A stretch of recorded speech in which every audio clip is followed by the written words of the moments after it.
কারো মাথায় কালো ডার্ভি হ্যাট, ছোট টুথব্রাশ গোফ আর হাতে বাঁশের ছুরি। হঠাৎ দেখলেই মনে হতে পারে চার্লি চ্যাপলিন যেন শত শত রূপে ফিরে এসেছেন। রোববার সুইজারল্যান্ডের কোর্সেরে সুলভেভেতে ছোট বড় সব বয়সী 429 জন মানুষ সেজেছিলেন নির্বাক চলচ্চিত্রের এই মহাতারকার আদলে। স্থানটি ছিল আরও বিশেষ, চ্যাপলিনের জীবনের শেষ 25 বছরের ঠিকানা, যা এখন তার স্মৃতি বিজড়িত জাদুঘর।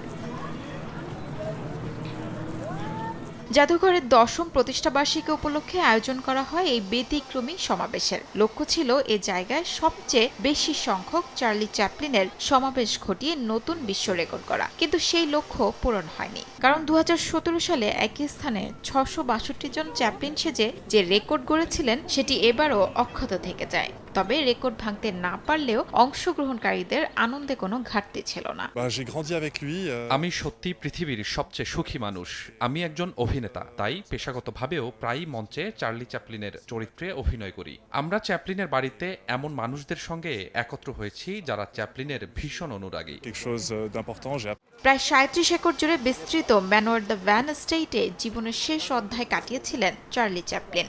স্ত্রী উনা ও 8 সন্তানকে নিয়ে তিনি 1977 সালে মৃত্যুর আগ পর্যন্ত এখানেই বসবাস করেন। যুক্তরাষ্ট্রের রাজনৈতিক বিতর্ক ও কমিউনিজম সংশ্লিষ্ট সন্দেহের কারণে 1950-এর দশকে দেশটি ছেড়ে সুইজারল্যান্ডে স্থায়ী হয়েছিলেন তিনি।